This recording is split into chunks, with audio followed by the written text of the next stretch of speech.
Hi, folks, welcome back. I'm looking into some wild news stories for you, particularly some grueling ones from my neck of the woods. But while I'm doing so and getting all my ducks in a row, I want to talk about the Summerwells case a bit more. I often listen to Don B's True Crime channel, and one thing he keeps on about is that the case of Summer's disappearance will take off once the DCF case pertaining to the boys have concluded. Well, that does not make sense from a legal point of view. So let's look a little deeper into that and see whether there is any chance that he may be right. In Tennessee, DCF falls under the Department of Human Services. So they have services for families in need, children, disability services, and even some self-service tools. The self-service is where you can, for instance, pay maintenance online or even report abuse anonymously. They have a range of services, including a service where you can have a live chat with a counselor, etc. Quite honestly, Tennessee's Department of Human Services is one of the most well organized and comprehensive I have seen. When it comes to children, they work with sections 150 and 154 of the Children's Act of 2005.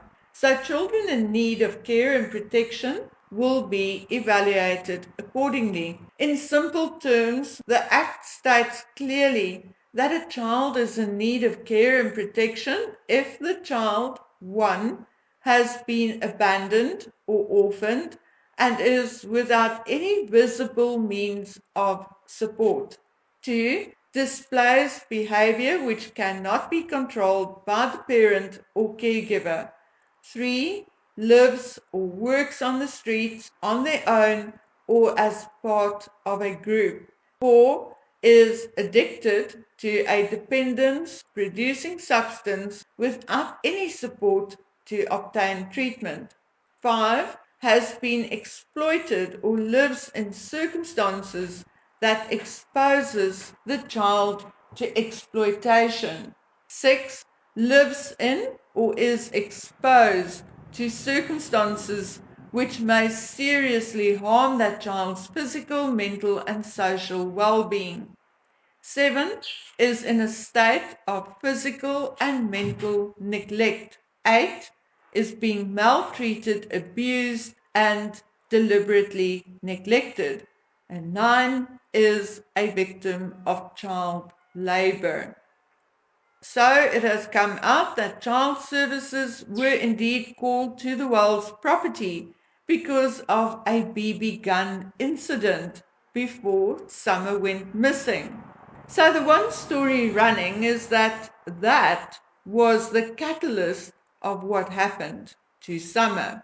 According to rumor, the child service people picked up on the neglect, whether because of the children themselves or the neglect of the home, I don't know. But according to rumors, they did not act immediately and do anything immediately, but instead set a date for another day.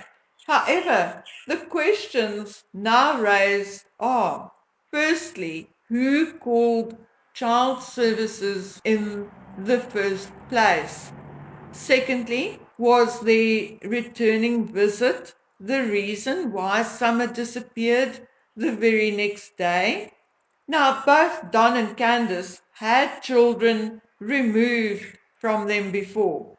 In Candace's case, the children being removed under egregious circumstances, so much so that the son is being cared for in an assisted living facility as a result of brain damage he suffered as result of the abuse.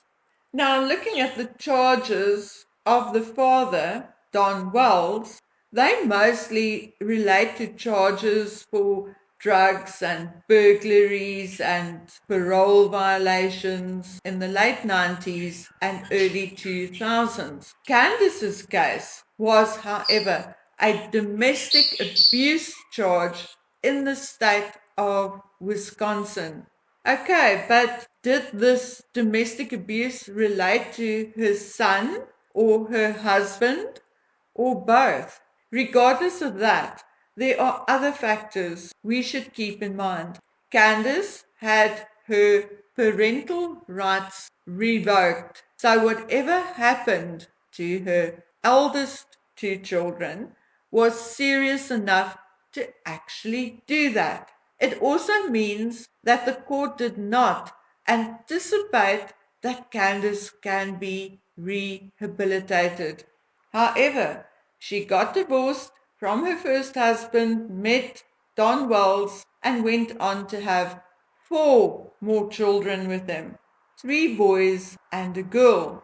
We should also take into account that Candace and Don had not been drug and alcohol free since she had her first 2 children until where we are now.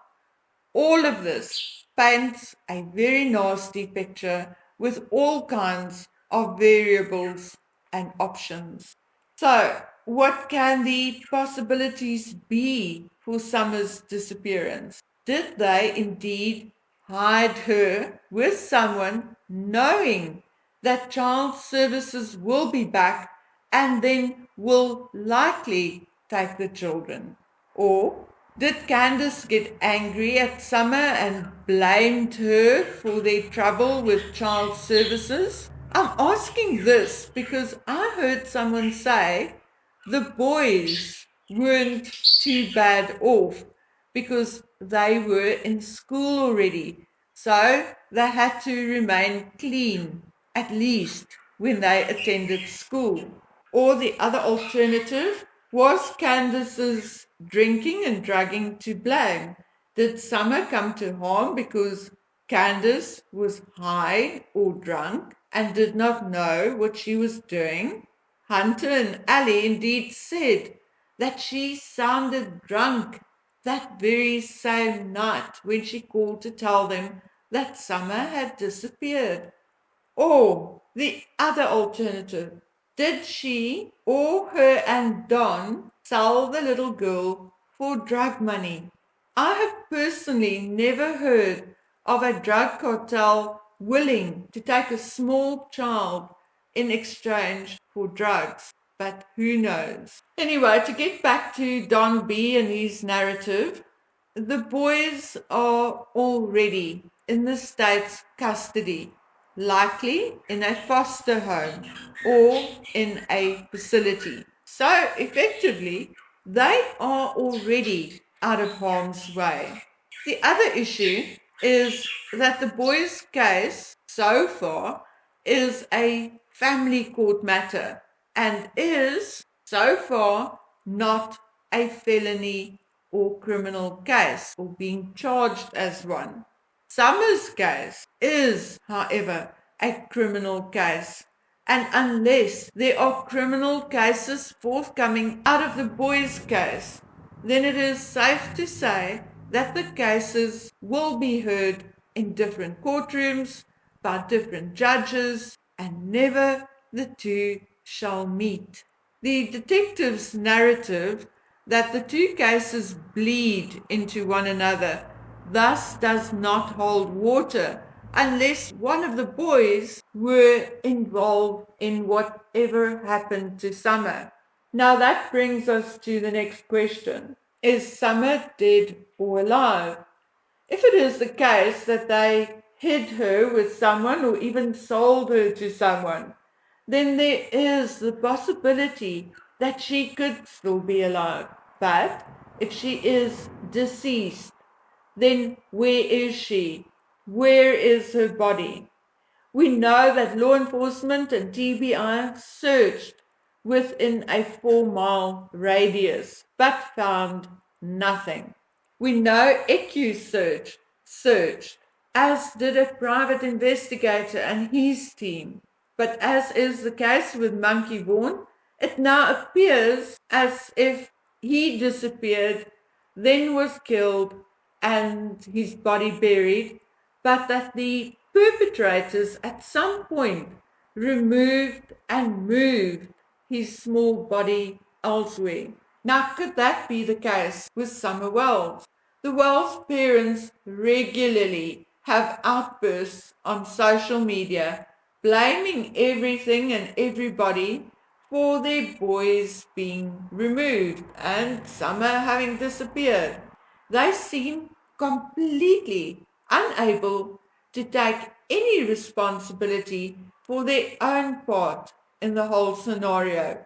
Regardless of how Summer disappeared, it is indeed obvious that there was neglect and that neglect could possibly have contributed to her disappearance. Photographs of Summer shows her with rotten teeth, a shaved head, and the inside of the home was indeed messy. And when I say messy, it's actually an understatement. It was so messy that to the point of being dangerous to a small child. Now, we all want Summer found, whether we know her or not.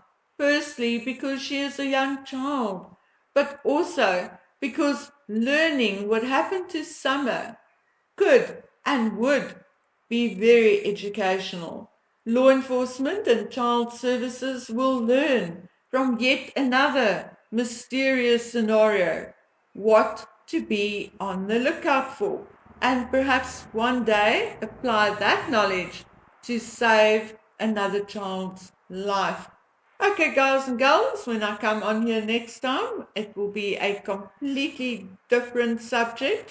So until then, please take good care of yourselves. Bye.